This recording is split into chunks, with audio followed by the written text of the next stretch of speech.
Buenas tardes. Vaya abriendo su Biblia en Hechos 20, versículo 26. Hechos 20, 26.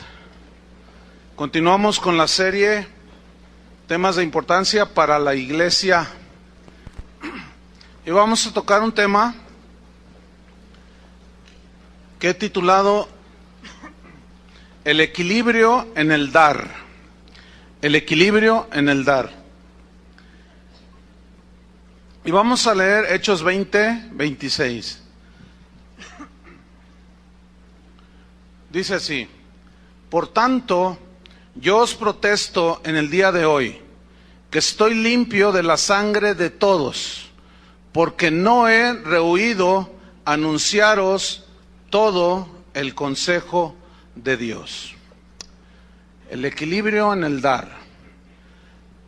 Hemos estudiado que los abusos que se han dado dentro de la iglesia ha provocado que muchos cristianos se vayan al otro extremo. Por ejemplo,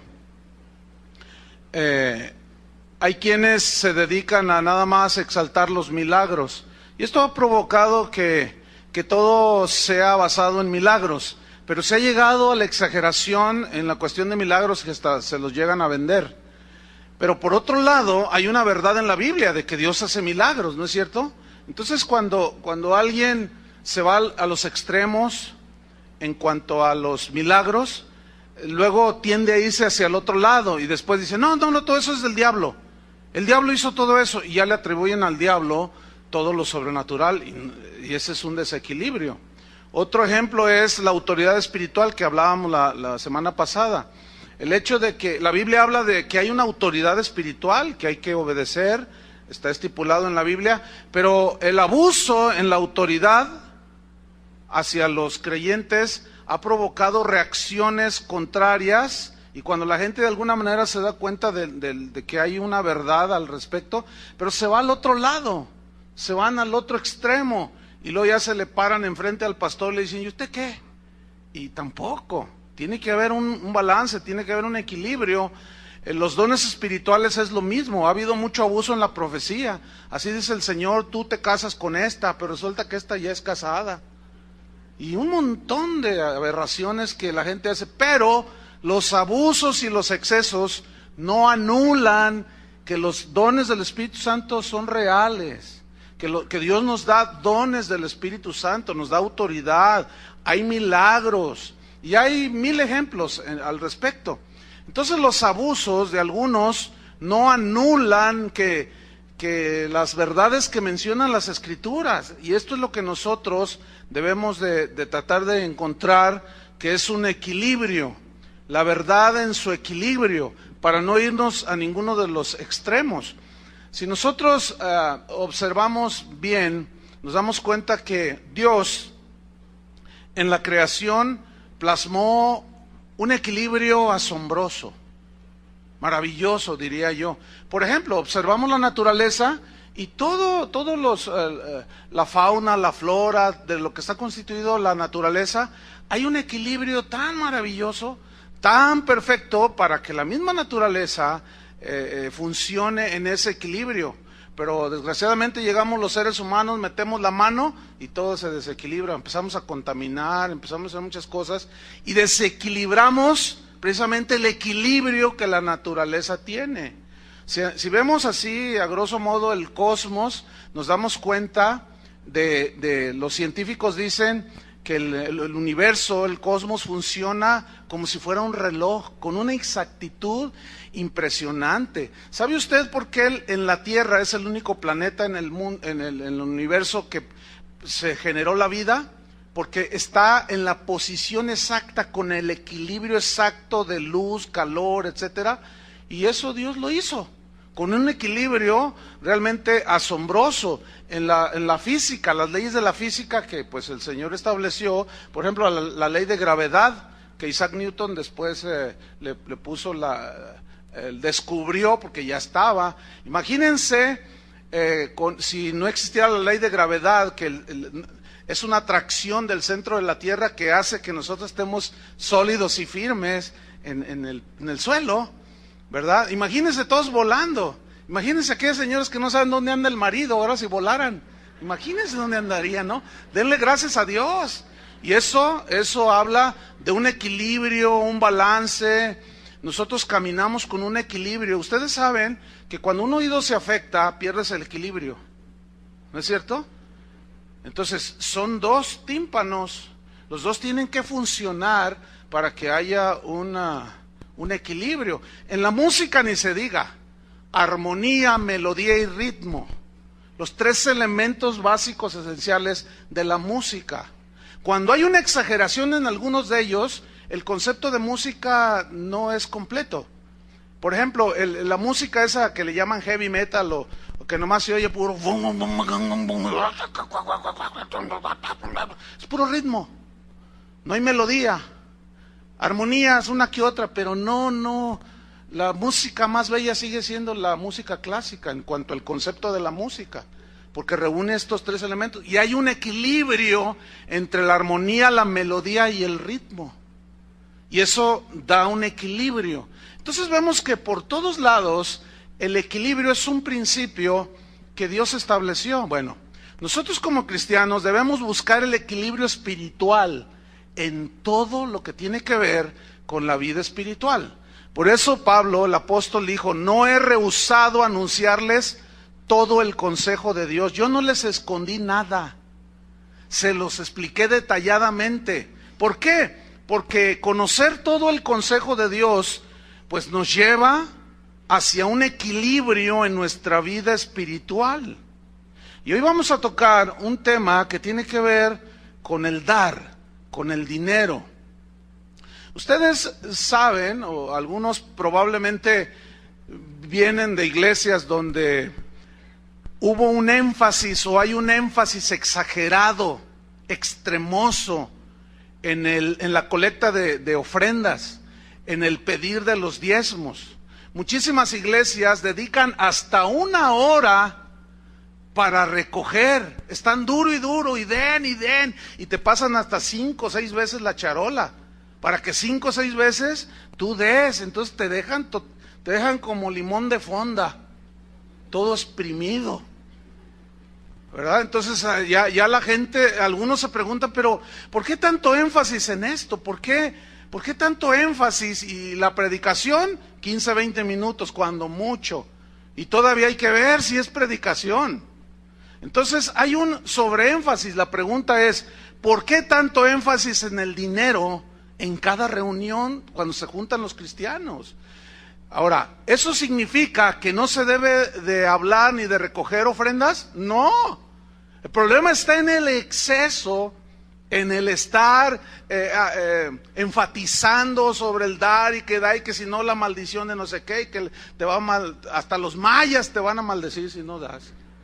Total, es una exageración, un sobreénfasis que lleva al extremo a muchos. ¿Saben que alguien diseñó un software? Y espero que esto no lo tomen mal los que abusan de la gente, pero hay un software que alguien inventó que se los venden a las iglesias, a los pastores. En ese software tú lo anexas en tu computadora y ahí los domingos les reparten sobres a la gente. Entonces allí ponen nombre, pues Rosita Alvírez, ¿verdad? Y luego diezmos, 2 millones de pesos. Sí, cómo no. Y ponen ahí dirección y teléfono y todo. Entonces cuando cuentan los diezmos, las ofrendas, ellos meten en su computadora tu nombre. Y el programa está diseñado para que cuando se haga la contabilidad y se anexe todo, haces un clic y sale todos los que no diezmaron. Entonces te traen aquí. Y resulta que el lunes alguien va y te visita a tu casa. Y ay, hermano, ¿qué anda haciendo? No, pues vine por el diezmo, ayer no depositaste tu diezmo. ¿Saben que hay pastores que así tienen un ministerio que va y cobra los diezmos? ¿Exagerado? Exageradísimo. Porque la pregunta es, si hay ese sobreénfasis en el dinero y tan preocupado está el pastor porque algunos no diezman, ¿por qué el lunes también no van con ese mismo énfasis y deseo de ver cómo está la cosa? De ir y preguntar a la señora, a la esposa, ¿te trata bien tu marido? ¿Caminan en santidad? No, ¿quién hace eso? Ninguno. Pero ¿por qué sí con el dinero? Eso lo único que habla es que hay un desequilibrio. Puede ser avaricia, puede ser una codicia de los pastores que codician las cosas de la gente, y por eso los tienen totalmente fiscalizados, si se entiende esa palabra, ¿no? Pero esto ha llevado a muchos extremos. Este sobreénfasis, y obviamente en esto del dar ha habido una exageración y hay unos extremos tales. Por ejemplo, miren, vamos a Éxodo 30, versículo 11. Éxodo 30, 11. Mientras ustedes lo buscan, Éxodo 30, 11, déjenme decirles lo siguiente. Todos los que abusan en el pedir ofrendas, diezmos, primicias, que hay un sobreénfasis y han caído en un abuso, basan sus enseñanzas en el Antiguo Testamento. Pero pongan mucha atención. El Antiguo Testamento, la manera de ofrendar, de dar, los sacrificios de animales inocentes, todos eran símbolos y eran sombras de lo que había de venir. ¿Quién es el que había de venir? Cristo.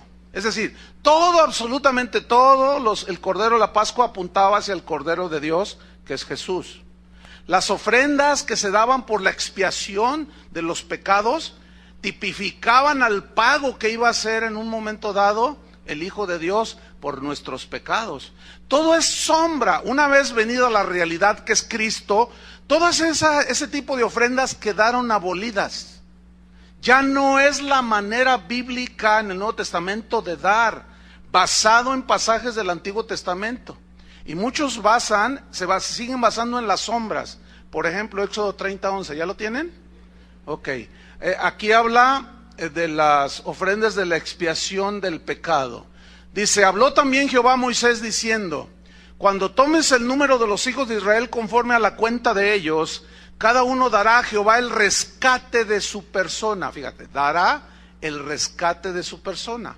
Cuando los cuentes, esto habla de un censo, para que no haya en ellos mortandad cuando los hayas contado. Esto dará todo aquel que sea contado, medio ciclo, que era cierta cantidad, conforme al ciclo del santuario. El ciclo es de 20 geras. La mitad de un ciclo será la ofrenda a Jehová. Todo el que sea contado de 20 años arriba dará ofrenda a Jehová, porque eran los que estaban produciendo, ¿sí?, en su vida. Versículo 15. Ni el rico aumentará, ni el pobre disminuirá del medio ciclo, es decir, lo que tenían que dar de pago por la expiación de sus pecados. Cuando dieren ofrenda a Jehová para hacer expiación por vuestras personas, y tomarás de los hijos de Israel el dinero de las expiaciones y lo darás para el servicio del tabernáculo de reunión. Pregunta, ¿para qué se usaba el dinero que la gente daba en expiación por sus almas? Se usaba para la manutención del tabernáculo y para que estuviese en constante servicio al Señor. Entonces dice, será memorial a los hijos de Israel delante de Jehová, para hacer expiación por vuestras personas. ¿Están notando que aquí se daba dinero por la expiación de las personas? ¿Lo notaron? ¿Sí o no? Ok. Vamos a Números 30, versículo 50. Hoy te explico más sobre el punto. Éxodo 31, 50. Números. ¿Qué dije? No, Números 31, 50. Se parecen, pero no es lo mismo. Números 31, 50. Este es otro versículo que toman los que piden, trae tus anillos, trae tu reloj, para que sea de oro, ¿no? Trae tu collar, trae tus pulseras, etcétera. Dice Números 31:50. Por lo cual hemos ofrecido a Jehová ofrenda, cada uno de lo que ha hallado: alhajas de oro, brazaletes, manillas, anillos, zarcillos y cadenas, para hacer, ¿qué? Expiación por nuestras almas delante de Jehová. Ok, esto lo sinteticé porque hay mucho más texto, ¿sí? Pero esa ceremonia de dar dinero o en alhajas de oro por la expiación se le llamaba el día de la expiación. Ese día se hacían sacrificios por los pecados de toda la gente. Ese día era un día al año en el cual el sumo sacerdote entraba en el lugar santísimo y allí él oraba, intercedía por la gente y allí le pedía a Dios que perdonara al pueblo. Cuando salía el sacerdote, los levitas, los ayudantes ahí del tabernáculo que sacrificaban los animalitos inocentes, el sacerdote tomaba un hisopo que era como una rama y rociaba simbólicamente con la sangre de los animalitos a la gente para que sus pecados quedaran cubiertos. Dice la Biblia en Hebreos que los pecados de la gente solamente eran cubiertos, ¿sí? Todas esas ceremonias apuntaban hacia el Nuevo Testamento, hacia el tiempo de la gracia cuando vino Jesús. Eso lo hemos explicado, pero lo voy a seguir mencionando. Entonces, el día de la expiación que celebraban ellos servía como recordatorio de que los sacrificios que ellos hacían solamente cubrían los pecados de manera temporal, o sea, no borraban los pecados, nada más se cubrían, pero no eran borrados. En el Nuevo Testamento ya no son cubiertos, sino son borrados por la sangre de Cristo. Entonces, escuchen, el pago en dinero que la gente hacía el día de la expiación era una sombra que apuntaba hacia Jesucristo, el perfecto Redentor, quien pagó el precio del rescate por nosotros, que quitaría nuestros pecados, los borraría para siempre, pero Jesús no pagó por la expiación de nuestros pecados con dinero. El pago que Él dio fue su propia sangre. Y en Primera de Pedro 1:18, quiero que vean ese versículo, Primera de Pedro 1:18, ahí se nos dice claramente al respecto. Primera de Pedro 1:18, dice así: sabiendo, este verbo es muy importante, sabiendo, saber, es lo contrario a ignorar. Cuando la gente ignora esto que vamos a leer, es que se dejan manipular y los abusadores abusan de los ignorantes, porque les sacan versículos de la Biblia, entonces la gente asume, no, sí, mira, es bíblico. Sí, no, pues lo está diciendo el pastor. Pero escuche, sabiendo, dice Pedro. Y este es lo que va a decir a continuación es precisamente la realidad de lo que el Antiguo Testamento apuntaba cuando la gente pagaba con dinero por su expiación. ¿Listos para leer? Sabiendo que fuisteis rescatados. La palabra rescatados es la misma palabra en hebreo, en griego, que se traduce por redención. Y redención significa pagar dinero por un rescate. Y esto era alusivo al mercado de esclavos, como lo hemos explicado en otras ocasiones, que se usaba en aquel tiempo. Que la gente iba y compraba y pagaba el rescate, entonces decían, ya te redimí. Significa, ya pagué el precio por tu libertad. Eso significa redención, pagar un precio por la libertad de un esclavo. Entonces, ¿en qué sentido Cristo pagó el precio por nuestra libertad? O mejor dicho, Cristo pagó el precio por nuestra libertad del pecado y por eso decimos, Cristo nos redimió, pagó un precio. Pero ese precio no era oro, no era plata. La sombra del Antiguo Testamento apuntaba al pago perfecto, que era lo que sigue aquí. sabiendo que fuisteis rescatados de vuestra vana manera de vivir, o sea, tu vida pecaminosa, la cual recibisteis de vuestros padres, pero este pago, refiriéndose al pago, dice, no con cosas corruptibles, como oro o plata. Es decir, el pago de la redención, de la expiación, ya no fue con oro ni plata. ¿Están entendiendo? Ok. ¿Qué fue el pago? Versículo 19. Sino con la sangre preciosa de Cristo, como de un cordero. Ahí está, el cordero que tipificaba ya el cordero de la Pascua, que apuntaba hacia el cordero de Dios que es Jesucristo. Como de un cordero sin mancha y sin contaminación. Ok, entonces por lo tanto, esa práctica de decir, trae una ofrenda para que Dios te bendiga, trae una ofrenda para que esto, ya no tiene vigencia, hermanos. ¿Por qué? Porque en aquel tiempo se pagaba, repito, por la expiación, pero como Cristo ya pagó, entonces ya todo ese tipo de ofrendas quedaron abolidas. Ya no hay más ofrenda por el pecado. Jesús dijo, hablando de un rico que amontonaba, dijo, ¿qué acaso dará rescate por su alma? O sea, ¿pagará por su salvación? Bueno, antes simbólicamente se pagaba. Digo simbólicamente porque nadie podía pagar su salvación. Pero acuérdense de esto, lo del Antiguo Testamento era una sombra que apuntaba hacia la realidad que es Cristo. Bueno, el ignorar esta verdad ha provocado excesos que llevan al extremo, como por ejemplo, de pedir dinero cuando se ora por los enfermos. Y eso es una aberración. ¿Por qué? Les voy a explicar por qué.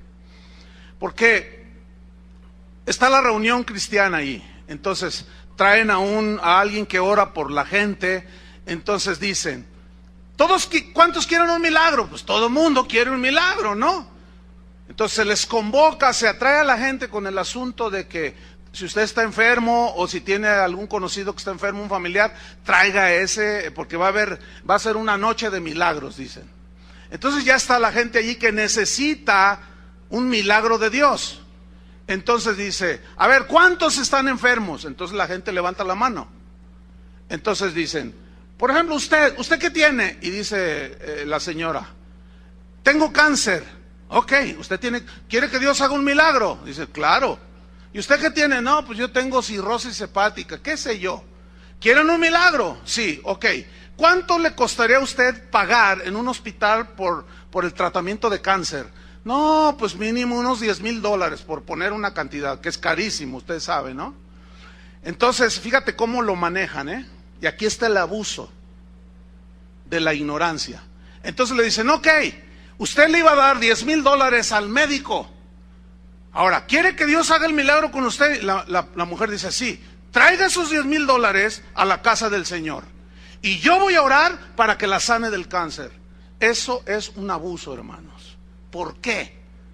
Porque Cristo, cuando murió por nosotros, ganó para nosotros todo lo que necesitemos. Sea provisión, sea sanidad, lo que sea, liberación, lo que sea. Por lo tanto, ese tipo de ofrendas es un abuso. Me estoy explicando, ¿verdad? Otros se sacaron de la manga pactar con Dios por prosperidad. O sea, pacta con Dios. Tú pacta con Dios, vamos a hacer un pacto con Dios para que nos bendiga todo este año. Entonces, en enero van a traer ustedes, van a hacer un pacto con Dios, van a dar adicional, aparte de sus diezmos y ofrendas, van a hacer un pacto con Dios y van a traer 20,000 pesos que van a pagar en un año. Porque al pactar con Dios, tú estás asegurando que Dios te va a devolver 10 veces más tus 20,000 pesos.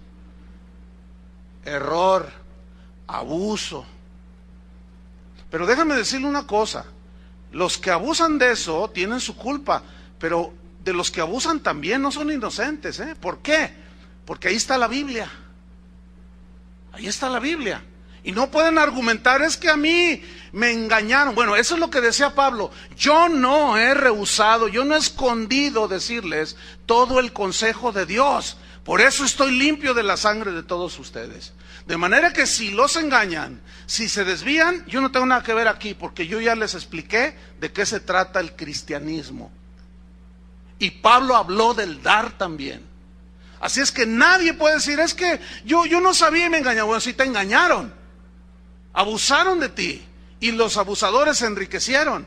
Pero el colmo, hermanos, últimamente ha estado en auge una manera tan vergonzosa de sacarle el dinero a la gente que dicen, hermanos, ¿cuántos están endeudados? Ahora vamos a hacerlo un poco práctico. Aquí está el predicador que quiere sacar el dinero, ¿no?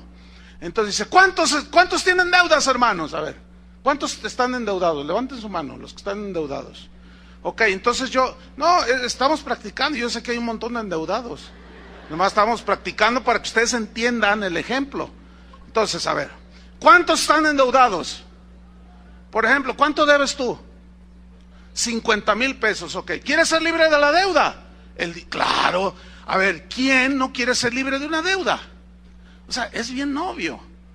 Nadie ora, Señor, que mi negocio no funcione. Ay, ¿quién va a orar así? ¿Cuántos de ustedes han orado? Señor, que me bajen el sueldo. Entonces, es bien obvio. ¿Quieres que te aumenten el sueldo? Pues todos van a decir que sí. O sea, es bien obvio. Ok, Marcial, debes 50,000 pesos. ¿Quieres ser libre de la deuda? ¿Sí o no? Sí. Ok. Y aquí viene el abuso. Tú da el diezmo de tu deuda y yo voy a orar para que Dios desaparezca esa deuda. De una manera misteriosa. De pronto va a aparecer dinero en la cuenta de tu banco. Y de pronto vas a ir a querer pagar el abono y te van a decir, ya no debes nada. Pero luego, como está endeudado y no tiene los 5,000 pesos que son del diezmo de los 50,000, entonces pide prestado. Entonces ya son 55,000 que debe. Porque resulta que lo están engañando. Eso no existe en la Biblia, hermanos. ¿Cómo está eso? ¿De quién se sacó de la manga eso? Un abusivo predicador. Y de ahí le siguen un montón de abusadores. Y se han ido a extremos que rayan en lo ridículo. Pero bueno, en la mañana que puse este ejemplo en los que vienen en la primera reunión y los que vienen ayer, en la mañana salió una señora que debía 300,000 pesos de deuda. Entonces 300,000 pesos. Entonces el diezmo son 30,000 pesos, ¿verdad? Pero ayer alguien me dijo, no, yo debo 1,5 millones. Entonces son 150,000 pesos que tenía que pactar para que Dios le disolviera la deuda. Puros abusos, hermano. Puros abusos. Ahora, aquí viene el punto. El exceso en el abuso de pedirle dinero a la gente y de sacarle a como dé lugar, inventando malabares y quien cuanta cosa, con tal de sacarle a la gente el dinero, este abuso ha provocado que muchos, al pasar el tiempo, se den cuenta de que los estafaron, de que los robaron, que les dijeron, tú da ese diezmo y Dios te va a dar 10 veces más. Y no solo no te sucedió, te endeudaste más y quedaste peor. Entonces, en el momento en que tú vas y reclamas, oiga, pastor, yo pacté y está peor la cosa, es que no tienes fe. No, espérame, entonces ya no es un pacto. Porque el pacto es, yo cumplí ya con darte, ahora Dios cumple con darme, ¿no? Entonces ya no es asunto de fe, sino de que Dios cumple el pacto. Entonces el que queda mal ahí es Dios, porque no cumplió. ¿Y quién se enriqueció? Los abusivos. ¿Está entendiendo, no? No, yo sé que esto lo van a oír los abusivos y van a chillar como... ¿Para qué digo? Ya saben ustedes. ¿Por qué? Porque se les está descubriendo. ¿Sí? Se les está descubriendo porque Dios quiere que tengamos un equilibrio. Pero el desequilibrio viene cuando algunos que se han sentido abusados, alguno de ustedes fue abusado por un tipo de estos predicadores, levante su mano. Miren, ahí hay un buen número, ¿sí? Y de seguro no son, bueno, han de venir de una iglesia donde se predicó eso. Ok. El punto es este, que al ser abusados, luego, y darse cuenta, se van al otro lado y después ya no dan nada.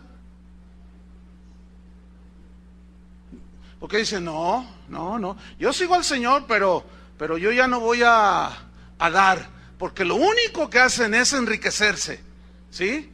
Entonces, comienzan a medio estudiar o a estudiar la Biblia y de pronto leen Gálatas 3:13, este tipo de personas. Gálatas 3:13 que dice, Cristo nos redimió de la maldición de la ley. Dicen, ay, Cristo nos redimió de la maldición, o sea, nos rescató de la maldición de la ley. Ahora, cuando leen este versículo, muchos lo interpretan como que ya no debemos de dar nada. Así lo interpretan. ¿Por qué? Porque Cristo ya nos redimió de la maldición de la ley y el diezmo es de la ley, dicen. Por lo tanto, ya no debemos de dar. Anda circulando por ahí un correo que alguien manda a los cristianos y el correo se titula La maldición de dar el diezmo. Hazme favor. Pero ¿qué significa que Cristo nos redimió de la maldición de la ley?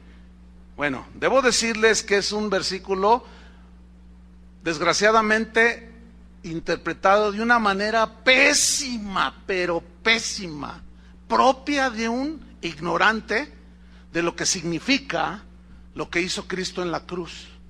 ¿Qué significa que Cristo nos redimió de la maldición de la ley? Significa que la ley demandaba que nosotros debíamos de guardarla para agradar a Dios. Pero resulta que la misma Biblia dice que no hay un ser humano que pueda cumplir la ley. Por lo tanto, era imposible que ningún ser humano cumpliera la ley. ¿Por qué? Porque nuestra naturaleza humana, con la tendencia al pecado, nos tenía esclavizado al pecado. Pablo decía, yo no sabía que codiciar era malo hasta que la ley no me dijo, no codiciarás. Hasta entonces me di cuenta que era malo codiciar. Por lo tanto, la ley tenía que cumplir un propósito. ¿Cuál era? Mostrar que no había uno solo que podía obedecer la ley de Dios y obtener su salvación. No había uno solo. El propósito de la ley era mostrar que éramos pecadores, que somos pecadores, según Romanos, Pablo a los Romanos. Ese era el propósito de la ley. Mostrar que todos somos pecadores. Por lo tanto, al violar la ley, había una condenación, había una maldición eterna de condenación en el infierno.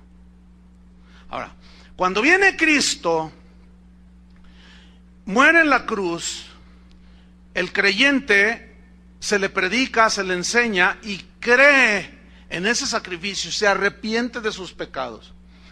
Son borrados con la sangre de Cristo. Pregunta, ¿tiene que pagar por su salvación? No, porque Cristo ya pagó por él en la cruz. Entonces, ¿cómo recibe la salvación? ¿Por pagar o por fe? Por fe. Entonces, la maldición de la ley consiste en la condenación por haber violentado los mandamientos de Dios, la ley de Dios. Y cuando nacemos de nuevo, Dios nos da una nueva naturaleza. Con esa nueva naturaleza, ahora podemos cumplir los mandamientos de Dios. Pero ya no es para ganarnos la salvación, porque esa nadie se la puede ganar, porque esa es por gracia, por medio de la fe. Y esto es un regalo de Dios, no se puede pagar por la salvación. Entonces, eso es lo que significa que Cristo nos redimió de la maldición de la ley. Ahora, nos redimió de la condenación de la ley. por haberla violentado. Pero escuchen, pero no nos libró del dar, porque dar jamás ha sido una maldición. ¿Entiende eso? Jamás la Biblia menciona ni por ningún lado que dar es una maldición. El error que lleva al exceso, al desequilibrio, está en el creer que con el dinero, hoy que estamos bajo la gracia, podemos comprar nosotros las bendiciones de Dios. Ese es el gran error. ¿Quiere que Dios la sane del cáncer? Sí, traiga $10,000. Ese es el error, ¿entienden? Ahora, Pablo, en el mismo capítulo 20 que leímos al principio, donde dijo, no he rehusado enseñarles todo el consejo de Dios. En ese mismo capítulo, pero en el versículo 35, Pablo dice, debemos de recordar las palabras del Señor Jesús que dijo, más bienaventurado es, díganlo fuerte, más bienaventurado es. Entonces, ¿de cuándo acá? ¿Cómo entienden esos que dicen que Cristo nos redimió de la maldición de la ley? Y dar el diezmo es una maldición. ¿Dónde tienen la cabeza esos? ¿Dónde tienen su entendimiento esa gente? Dar jamás ha sido una maldición. Al contrario, Dios es generoso y Dios da. ¿Cuántos son hijos de Dios? Debemos de ser como Dios, generosos en el dar. El problema está en el abuso, hermanos. Entonces, abusaron de muchos, se empiezan a dar cuenta y se van al otro extremo. Y luego leen un versículo como ese, aislado de los demás textos de la Biblia, y dicen, no, es que diezmar es de la ley y es una maldición, y Dios me libró de la maldición del dar. En otras palabras, ¿no? Pero a los que creen eso, de que diezmar, pues es una maldición y porque es de la ley, yo les voy a hacer una pregunta. La pregunta es esta: si tú no diezmas, es porque dices que es de la ley, ¿sí? Según tu entendimiento, hasta ahorita.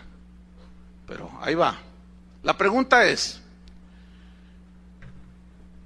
¿cuánto exigía la ley que se debía de dar para el sostén del tabernáculo y de los levitas y de los sacerdotes y para que funcionara todo el tabernáculo, la adoración, los sacrificios? ¿Cuánto es lo que la ley exigía que se debía de dar de lo que tú ganabas? ¿Alguien me puede decir? Diezmo. ¿Qué es el diezmo? Es el 10% de todo lo que tú obtenías por tu trabajo. Ok. 10%. Pregunta, les pregunto a esos hermanos, ¿cuánto exige la gracia en el Nuevo Testamento? En todo, El 10% de tu tiempo, el 10% de tu corazón, el 10% nada más el sábado. ¿Cuánto exige la gracia? 100. 100 equivale a todo. Pero escúchenme, Dios no a todos les pide todo, porque tú no das todo, ¿verdad que no? Bueno, algunos no dan nada, pero los que dan tampoco das todo. O sea, tú no recibes tu quincena y vienes y lo depositas en el ofrendero, ¿verdad que no? No, pero entonces, ¿cómo es eso? Si la ley exigía nada más 10%, entonces la gracia exige todo. Entonces, como yo les digo a estos hermanos que argumentan esto, como tú estás bajo la gracia, entonces se supone que porque estás bajo la gracia y no bajo la ley, tú das muchísimo más que el diezmo, ¿no? Porque la ley exigía el diezmo en cuestión de dinero, pero la gracia, y también en otras cosas, la ley decía, guardarás el sábado, solo era un día a la semana, donde no harás nada, y lo dedicarás a Jehová tu Dios. Pero en el Nuevo Testamento, en el tiempo de la gracia, todos los días son para Él. ¿Sí o no? Todo. Cuando Cristo murió en la cruz no se entregó 10%, se entregó todo. Cuando alguien se entrega a Cristo, se entrega nada más el 30%, la mitad de su corazón. ¿Qué entrega? Todo su corazón. De esa manera da todo su tiempo, todos sus pensamientos, todas sus fuerzas están centradas en Dios. Todo, porque ese es el más grande mandamiento que estaba desde la ley. ¿Cuál es el más grande mandamiento? Amarás al Señor tu Dios con todo tu corazón. Vean, todo. Con todas tus fuerzas. A ver, háganle así. Con toda tu mente. Con todo. Ahí está, todo, todo, todo. Ahí en ese grande mandamiento estaba encerrada la gracia. Pero la ley decía, en cuestión de lo que tú recibes, nada más trae el 10% para que funcione el tabernáculo. ¿Sí? Pero vamos a seguir abundando sobre este punto. Mateo 5, versículo 27. Entonces, los que argumentan que están bajo la ley y que por eso no dan, bueno, están bajo la gracia, pero entonces se entiende que deberían de dar más, ¿no? Porque la gracia demanda todo. Vamos a leer Mateo 5, 27 y vamos a ilustrarlo con este pasaje. Hay muchos, pero no puedo darlos todos, obviamente. Mateo 5, 27. ¿Listos? Ok. Está hablando Jesús y dice: oísteis que fue dicho, no cometerás adulterio. Bueno, eso es de la ley, ¿sí o no? ¿Me están siguiendo? Vamos. Oísteis que fue dicho, no cometerás adulterio. Versículo 28. Pero, ese pero, hermanos, es muy importante.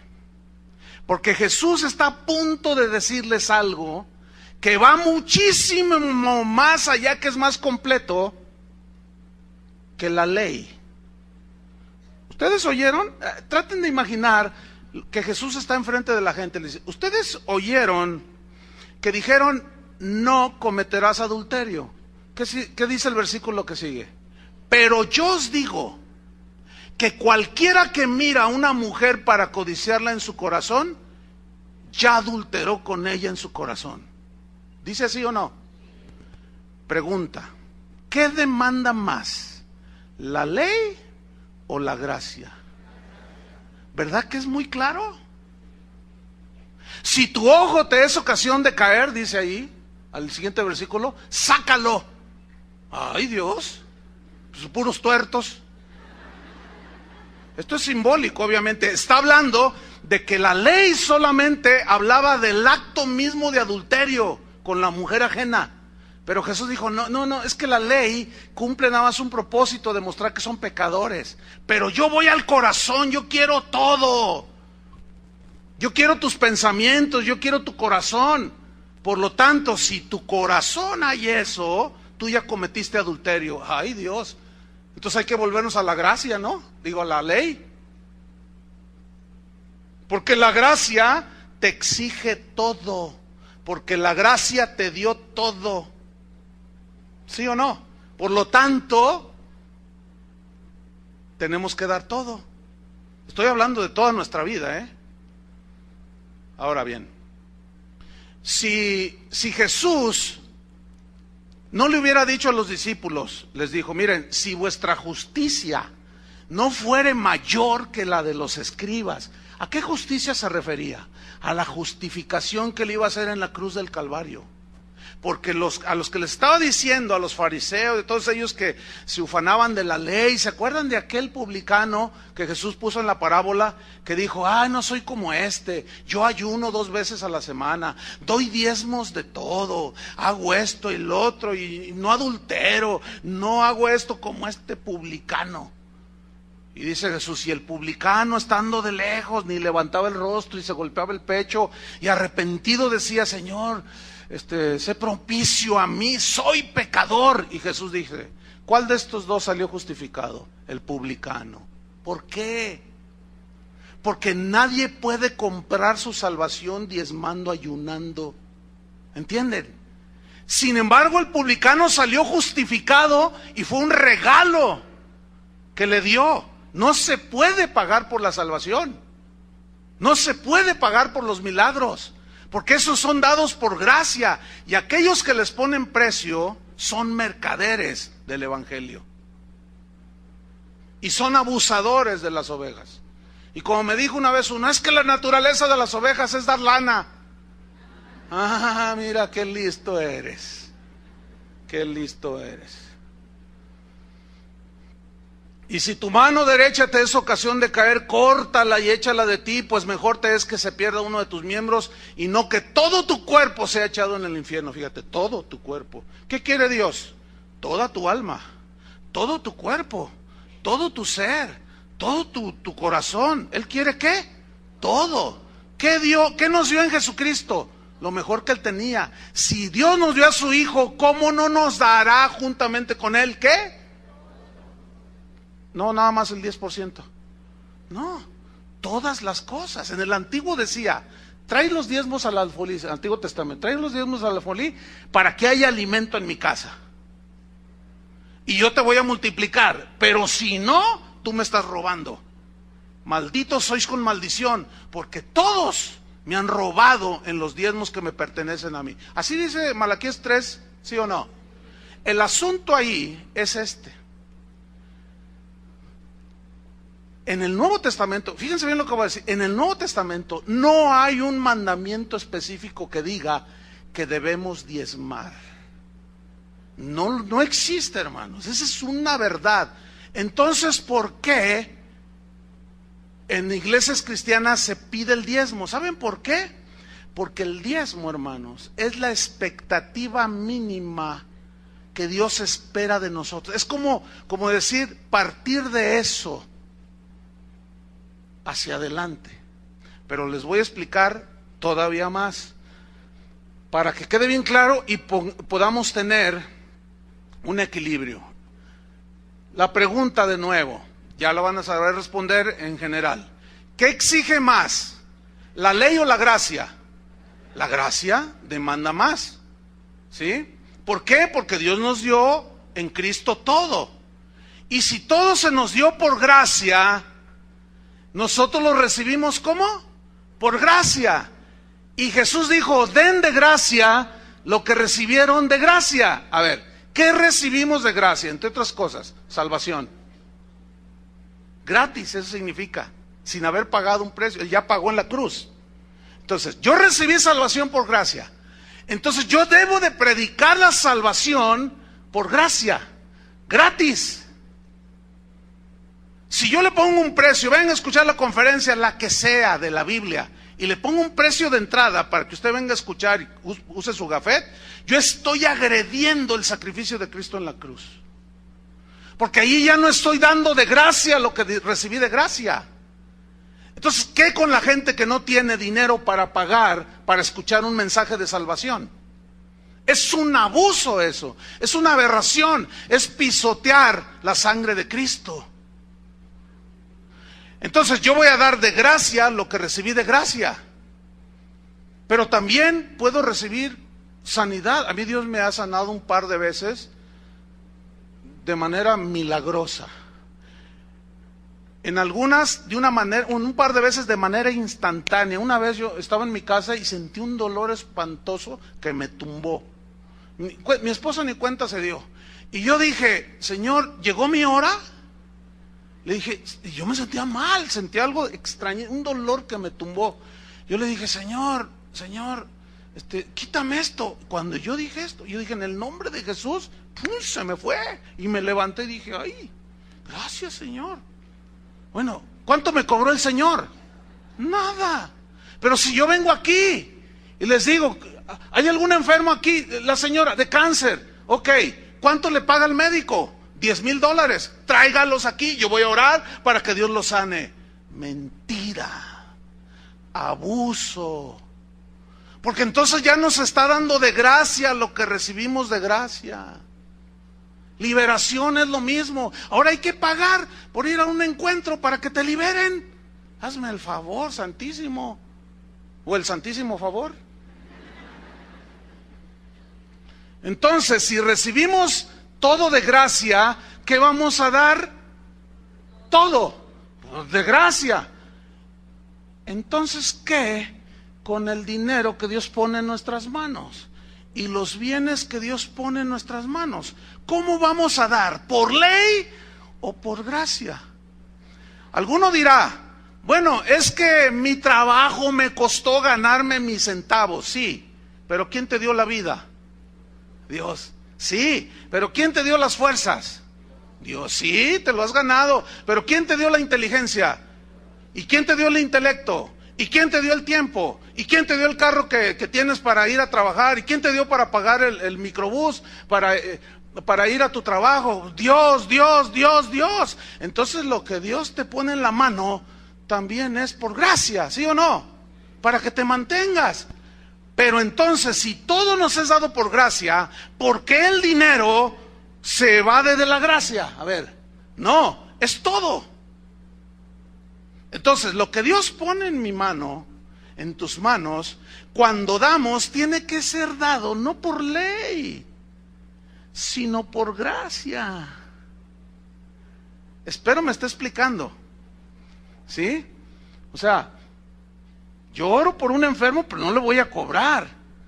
Si yo doy para el sostén de la obra, si yo doy para ayudar a un hermano que necesita una operación y yo le doy no esperando recibir para que Dios me bendiga. Y pacto contigo, Señor, le ayudo a para que tú me lo multiplicas 50 veces, Señor. No, porque yo lo que tengo, Dios me lo dio por gracia. Entonces yo voy a dar, ¿cómo vamos a dar? Por gracia. Entonces, dando bajo la gracia. Primera de Corintios 16:1. Entonces, ¿cómo llegar a un equilibrio? Hacia allá vamos, en el dar. Porque unos les quitaron todo y después ya no dan nada y están en la misma situación, en el extremo. Primera de Corintios 16:1. Déjeme darle algo del contexto. La persecución a los cristianos en Jerusalén había provocado pobreza. ¿Por qué? Por obvias razones. A los cristianos los persiguieron y cerraban sus negocios. Ellos tenían que huir y quebraban sus negocios, los expulsaban de sus trabajos. No les querían vender en las tiendas de víveres, no les vendían por ser cristianos. La cosa realmente estaba fea. Y entonces los cristianos en Jerusalén entraron en pobreza extrema. Y Pablo, a donde iba, les hablaba de ayudar a los hermanos que estaban en esa necesidad. Miren 1 Corintios 16:1.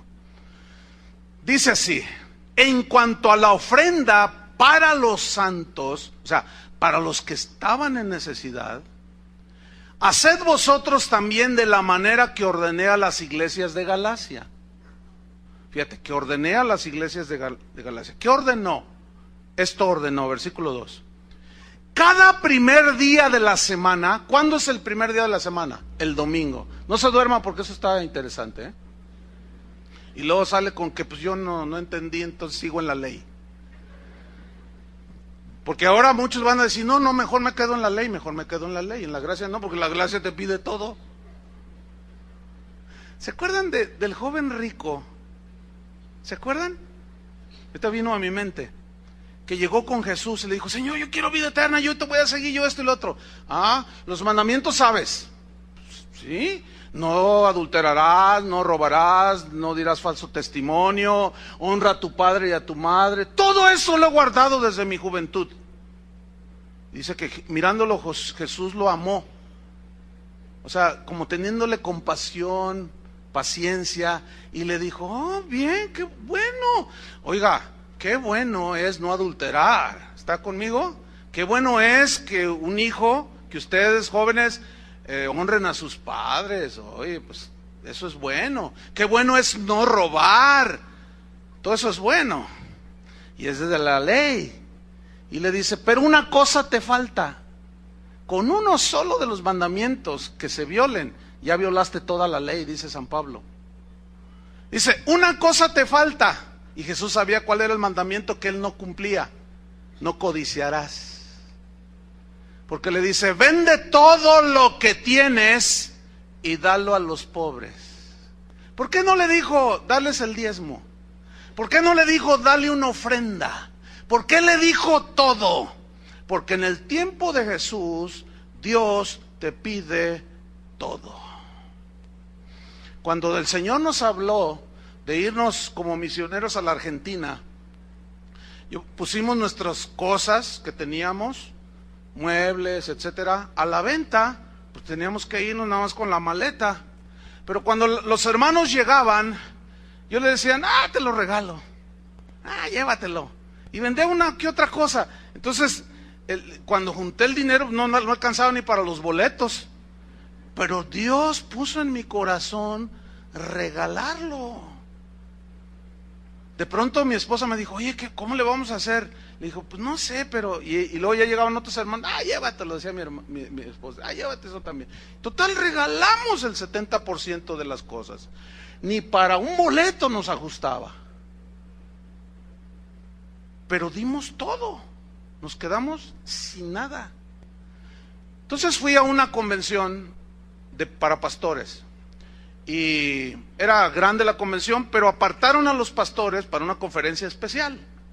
Y éramos como 300 pastores. Entonces el orador, antes de empezar, dijo, hermanos, me acabo de enterar que el hermano Chuy se nos va de misionero a la Argentina. Y todos aplaudieron. Y dice, sí, aplaudan, sí. Dice, pero ¿saben una cosa? Irse de misionero cuesta. Y a mí Dios me puso en mi corazón que le levantemos una ofrenda ahorita al pastor. Porque no es fácil irse y vamos a apoyarlo. Y todos dijeron, amén. Bueno, aquí está la primera ofrenda, trae el ofrendero. Y el predicador dijo, aquí está, y puso algo ahí, vengan todos. Y los pastores pasaron y ofrendaron y dieron. Cuando me entregaron el dinero eran $25,000. Ya traducidos en dólares. Fueron y los cambiaron y me los dieron. Yo me asusté. Dije, no, Señor, te urge que me vaya, ¿verdad? Pero escúcheme, fíjese, nosotros no dimos todo. Yo estaba dispuesto a dar todo, pero no fue todo, fue como un 60-70%, pero el Señor me dio todo. No sé si me estoy explicando, Y aquel joven le dijo, si quieres seguirme, deja todo y sígueme. No, cuando hay que seguir a Jesús, no dice él, su exigencia es que dejemos todo. Si amas padre o madre más que a mí, no eres digno de mí. Todo o nada. Y la ley no decía eso. La ley decía, nada más el sábado adórame. Nada más dame el 10% de lo que te llega para vivir. Nada más haz un sacrificio una vez al año y vas a recordar tus pecados. Y vas a hacer esta fiesta de los tabernáculos. Y vas a hacer esto y vas a hacer lo otro y vas a hacer aquello. Pero era incompleto hasta que llegó Cristo. Ahora seguimos leyendo aquí en 1 Corintios 16:2.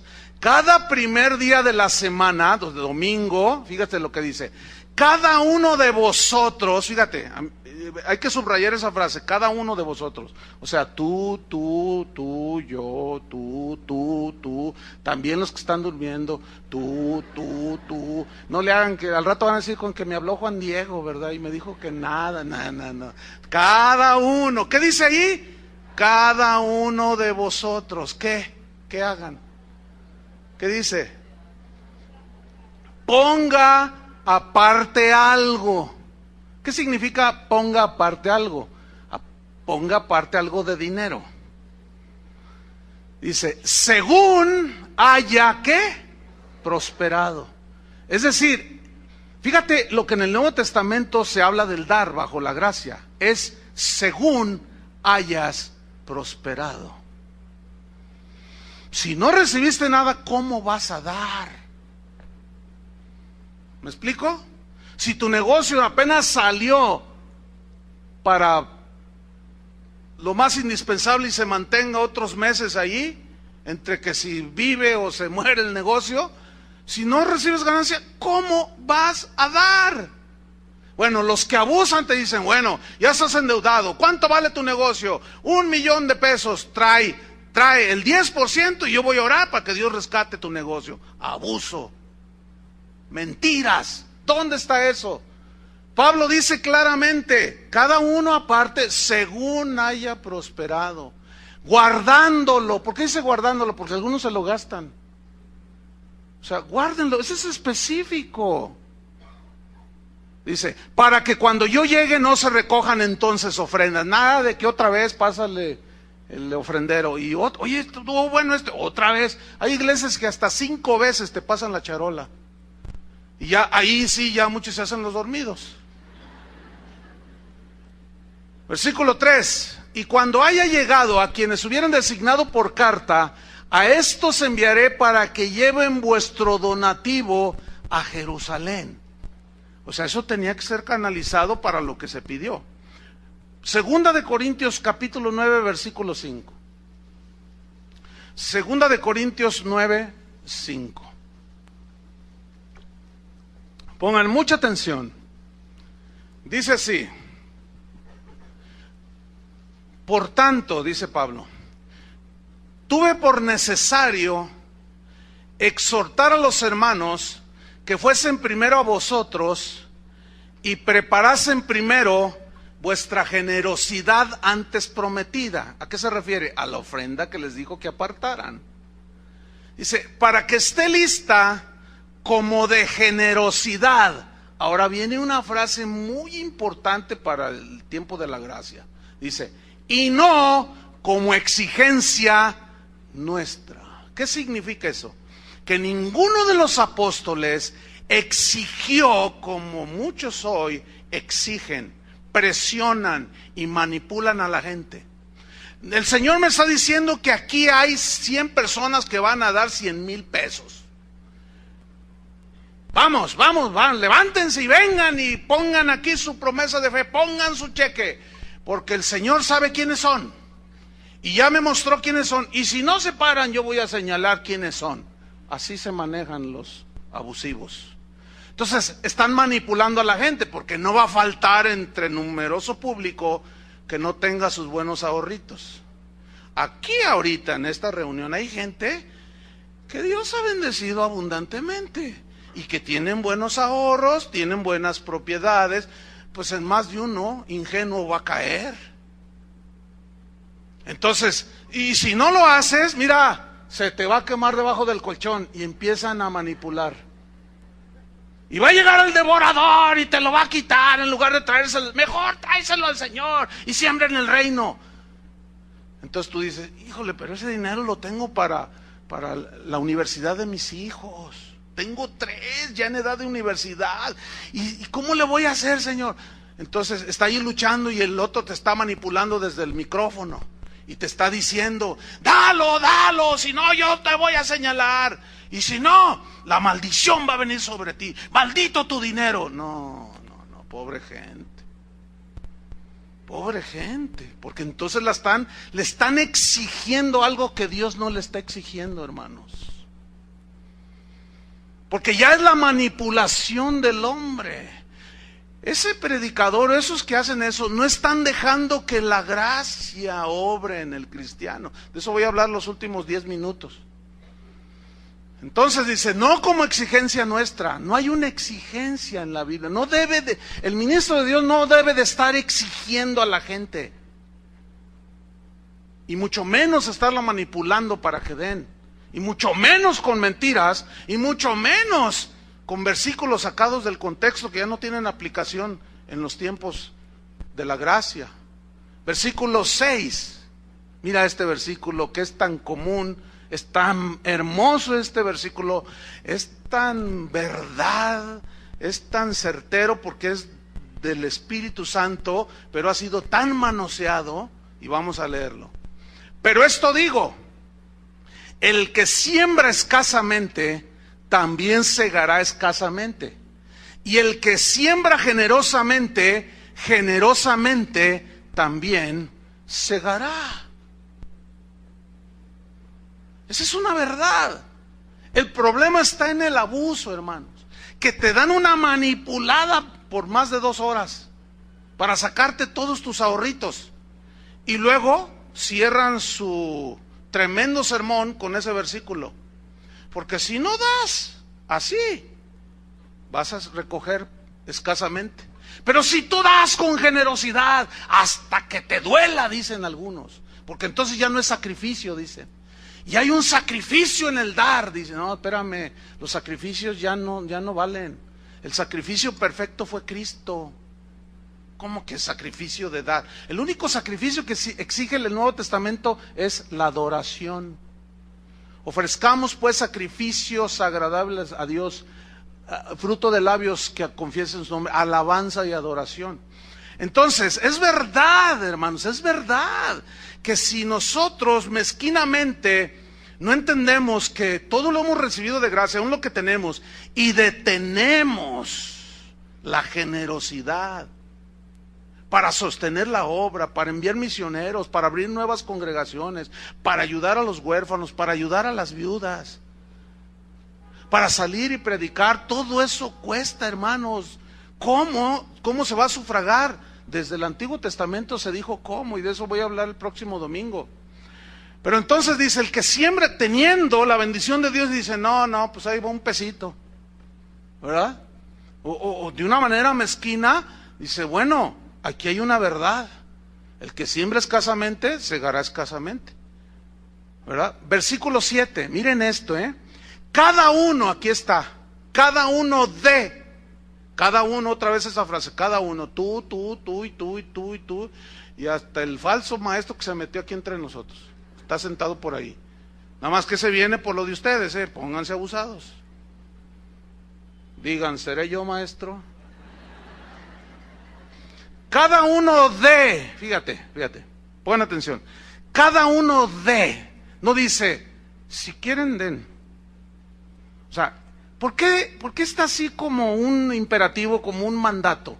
Porque la gracia exige más.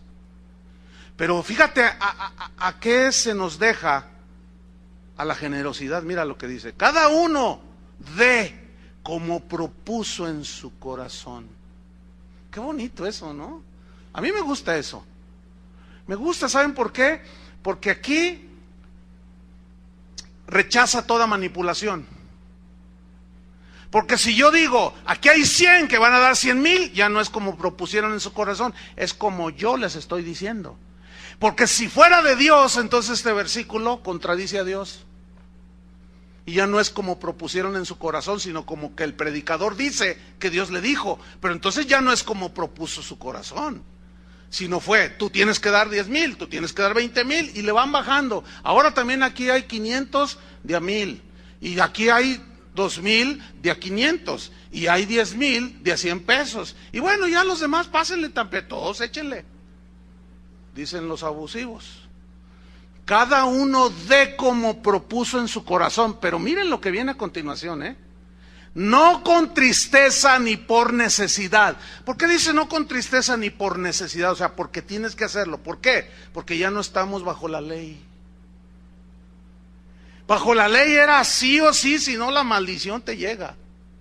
Escúchenme bien, ¿y qué si Dios te bendice y tú retienes tu generosidad? ¿Vendrá maldición para ti? No. Lo que viene es escasez, menos cosecha. Pero esto no es maldición, hermano, eso es una consecuencia de tu desobediencia y de tu falta de generosidad. Pero como maldición no, hermanos. Cristo nos redimió de la maldición. ¿Entienden? Pero las desobediencias traen consecuencias. Espero estén entendiendo. Entonces dice, no den así, de esa manera no, ni por tristeza ni por necesidad, porque no es así. Porque Dios ama. ¿A quién ama Dios? Al dador alegre. Esta frase también ha sido muy manipulada. Te bajan todo, te bajan los 100,000, te bajan los 10,000, los $70 al mes, así dicen. Te bajan todo. Y luego terminan y cierran con broche de oro, porque Dios ama al dador alegre. Y el asunto es que la gente no lo da muy alegremente, porque están endeudados y deben $500,000 y tienen que darle el 10% para que Dios les cancele la deuda. No están muy contentos, yo se los aseguro. No falta el que dirá, no, yo sí, con toda alegría. Bueno, a esos con toda alegría, nos vemos en un año. Nos vemos en 2 años, en 3 años, a ver si se les canceló su deuda. El problema con esto es que cuando ya se dan cuenta, muchos apostatan y dejan y se van, según ellos, fraudeados por el Señor, pero no fue el Señor, fue tu corazón y el abusivo aquel. Versículo 8, y poderoso es Dios para hacer que abunde en vosotros, ¿qué? ¿Qué significa toda gracia? Fíjate, poderoso es Dios para que abunde en vosotros toda gracia. La gracia de predicar por gracia el Evangelio. La gracia de dar por gracia una oración por un enfermo. La gracia de predicar por gracia la salvación. Pero la gracia de dar con generosidad. Porque si ustedes se fijan, este texto de abundancia de gracia, el contexto es de dar. ¿Sí o no? ¿Sí o no? Quiero que me contesten. Porque parece así, cuando no contestan digo, es que a lo mejor, o dos cosas, no me están creyendo o no están entendiendo. Y a mí me interesa saber cualquiera de las dos. Si no crees, pues ni modo. Pues yo qué voy a hacer. ¿O no? Y poderoso es Dios para hacer que abunde en vosotros toda gracia, a fin de que, teniendo siempre en todas las cosas todo lo suficiente, abundéis para toda buena obra. Abundar para toda buena obra significa dar, después de que tú tuviste para tus necesidades. Entonces, conforme prosperamos, damos. El problema ha sido el abuso, hermanos. Ese ha sido el problema. Hace rato me comentaban de una persona que pidió un consejo y dijo, pastor, ¿qué hago? Fíjese que pues yo, de la iglesia donde pues estuve antes, pues el pastor me bajaba lo que quería. Dice, y pues ya me di cuenta que abusó de mí, pero pues ¿qué hago? No, pues ¿tú qué quieres hacer? No, pues yo le perdono todo lo que me quedó debiendo y lo que... Dice, a mí Dios me ha bendecido con bienes y con riquezas y no necesito todo eso. Y hablaba, escúchenme bien, no de $1,000,000, El abusivo del pastor abusó de esa oveja. Pero la generosidad de él, fíjate bien, dice, yo prefiero la paz y yo le perdono todos sus abusos. Bueno, eso es loable, ¿no es cierto? Porque a fin de cuentas, ¿qué? ¿Te vas a amargar porque abusaron de ti? Pero tampoco te vayas al otro extremo. El hecho de que hayan abusado y que algunos abusen, no significa que todos los pastores abusan. Y ese es el otro extremo. Y eso no anula que hay una verdad en el dar. Miren, para terminar, vamos a Hechos 2:44, porque ahí vamos a ver cómo vivían los primeros cristianos. Como dicen en el noticiero, la última y nos vamos, o sea, la última noticia y nos vamos. Los últimos versículos y nos vamos. Hechos 2:44, no porque no haya más, hay un montón, pero Hechos 2:44, ¿ya lo tiene? Vamos a ver cómo vivían los primeros cristianos. Dice así, todos los que habían creído estaban juntos y tenían en común todas las cosas. Versículo 45, y vendían sus propiedades y sus bienes y lo repartían a todos según la necesidad de cada uno. Fíjate, vendían sus propiedades y sus bienes. Observación muy importante. No hay un mandato específico a que ellos debían de vender sus propiedades y sus bienes. No existe autorización divina para que nosotros los pastores digamos públicamente, manipulando y diciendo, hermanos, hay una necesidad, tenemos esto. Algunos de ustedes tienen casas, tienen carros, véndanlos y traigan el dinero. Prohibido. Eso le compete al Espíritu Santo. Decirle a cada cristiano, al que él quiera, porque se supone que lo que tenemos es de él, ¿no? Y que él nos lo puede pedir cuando quiera, porque la gracia nos dio todo, la gracia nos exige todo. Y que cuando él tenga bien pedirnos todo, nosotros, ahí estamos dispuestos. Pero no hay un mandamiento. Y esto desgraciadamente, estos versículos han sido mal usados y se ha abusado de la gente. Y esto es lo triste y doloroso. Porque dicen, ya ven, es bíblico, dicen. Vender propiedades. A ver, ¿quién tiene más de 2 casas aquí? Levanta su mano. Y muchos se la piensan, ¿verdad? Y están así, con la ley de la gravedad, ¿verdad? Hacia abajo. Pero finalmente, bueno, ante la presión levantan la mano. ¿Cuántas casas tiene? 3, hermanos. Venda una, la más cara, y traiga el dinero aquí. Porque si no, algo sucederá y le van a quitar las 3 que tiene. Y el otro, miedoso, ignorante, va y vende una y le trae el dinero.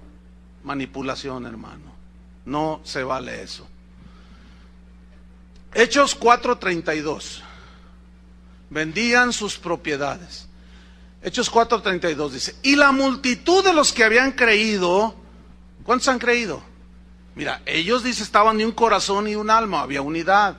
Y ninguno, dice, decía ser suyo propio nada de lo que poseía. ¿Por qué? Porque ellos habían entendido que si Dios se los pedía, ellos estaban dispuestos a darlo. Porque la gracia había operado y obrado tanto en ellos que eran súper generosos, hermano. Seguimos leyendo. Nadie desea ser propio suyo nada de lo que poseía, sino que tenían todas las cosas en común. Y con gran poder los apóstoles daban testimonio de la resurrección del Señor Jesús. Y abundante gracia era sobre todos ellos. ¿En qué? En la predicación. Pero no solo en la predicación había abundancia de gracia. Vean el versículo 34. Así que no había entre ellos ningún necesitado, porque todos los que poseían heredades o casas, las vendían y traían el precio de lo vendido y lo ponían a los pies de los apóstoles, y se repartía a cada uno según su necesidad. Entonces José, a quien los apóstoles pusieron por sobrenombre Bernabé, que traducido es hijo de consolación, levita natural de Chipre, como tenía una heredad, la vendió y trajo el precio y lo puso a los pies de los apóstoles. Yo quiero dar el énfasis final a esto de vendían sus propiedades.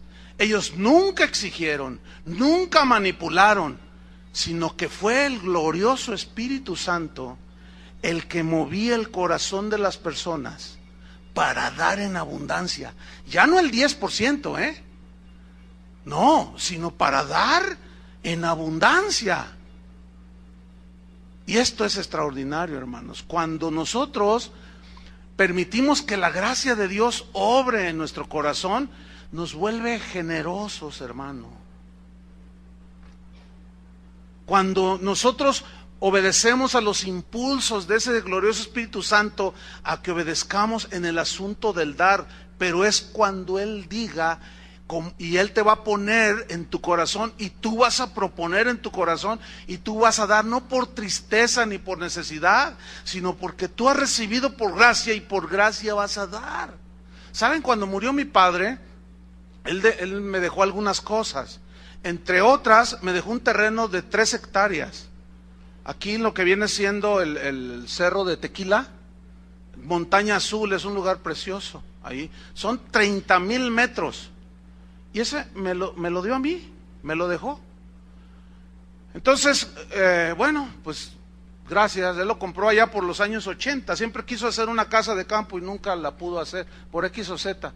Pero dijo, ¿sabes qué? El terreno es para ti. Bueno, cuando yo tengo la posesión del terreno y las escrituras, cuando muere mi padre, yo dije, bueno, ¿y qué hago con esto?